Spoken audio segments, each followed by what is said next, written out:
All right, Pastor Michelle's bedtime story for Sunday, June 21st. Take two. All right.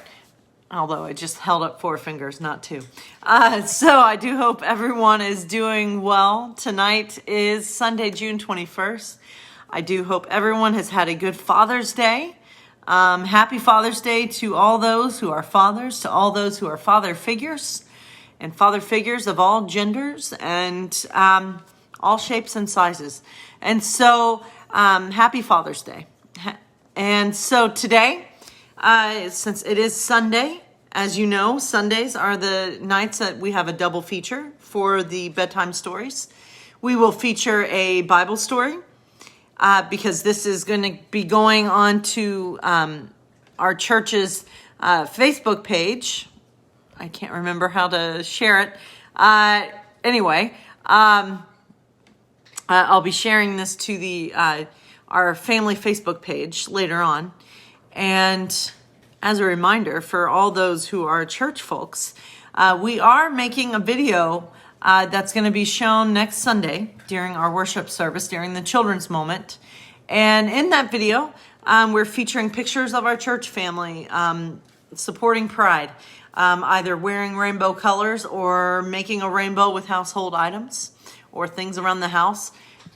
Same thing, right?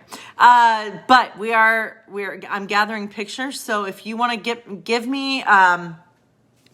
send me a picture of you supporting Pride, I invite you to do that. And you can, I just realized I have Dewey's pizza on my face.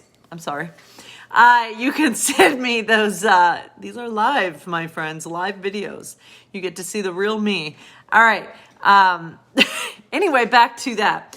I invite you to send me those pictures. You can either email me or you can even send me a text with that picture. And we'll make sure to get that into our special presentation and our special slideshow.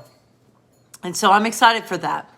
And so, my friends, I do hope, as I said earlier, I hope everyone had a wonderful Father's Day today and a wonderful weekend. I know this yesterday, I'm still a little tired. You may not be able to tell. Most likely you can. Yesterday I spent the entire day on the river. My wife and I and some of our friends, we kayaked for 8 miles. And my goodness, I'm still recovering from that. And luckily I did not get too sunburned, but 8 miles is a long day, and we were on the water in the sun for about 8 hours. So thank God for sunscreen, but I am definitely exhausted. So kudos to all those who work outside and are in the sun all the time. The sun can get just brutal during the summer. So anyway, back to what this video is all about. It's all about bedtime stories. So tonight, I thought I would feature the first story will be a Bible story, and it will be the story of Jesus walking on water. I thought that was appropriate because I made the joke yesterday when I was with my friends out on the water that I could walk on water. That was a joke. I know I can't. But anyway, the water was pretty shallow though. So but this is the story of Jesus walking on water. And so let's hear that story now. This is going to be our first story of 2. All right. So, walking on water. Night was coming. Jesus was tired. It had been a very busy day. Jesus wanted to be alone for a while. He wanted to pray. While he went up into the hills, his friends got into their boat. They started rowing to the other side of the lake, and there they are in their boat.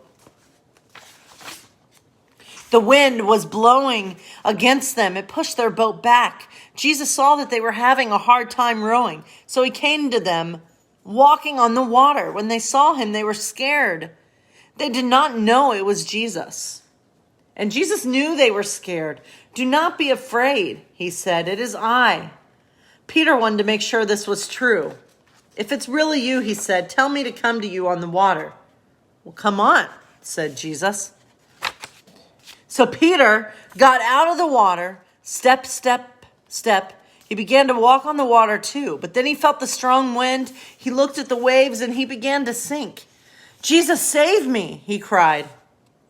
Right away, Jesus pulled Peter up. Why did you get scared? Jesus asked. Then they climbed into the boat. The wind stopped blowing. Everyone worshiped Jesus. You really are God's son, they said. And I love that story. I have preached, hold on, guys. So meet Fitz. I'm watching Fitz for a week. And so Fitz, you want to be part of this bedtime story? Anyway, going back to walking on the water, I love that story because it's one of the many reasons I love the disciple Peter. And I love that Peter gets out of the boat and all the other disciples just stay in the boat.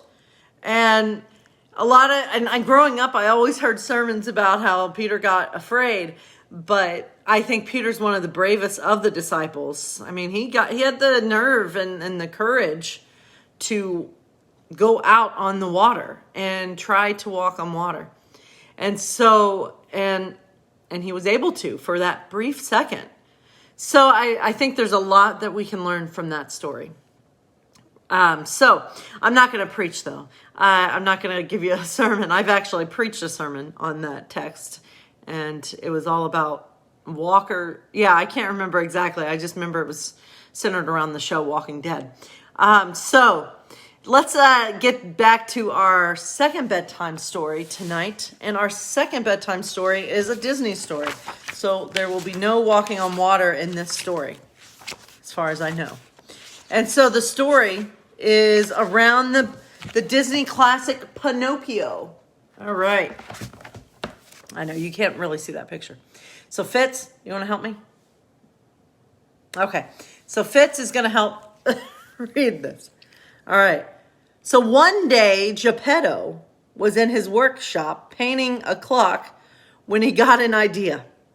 I know what I will do with that pine log I just found, he told his little cat Figaro. I will make a splendid puppet. He put down the clock and got to work. When he was done making the puppet, he got out his jars of paint and some fabric.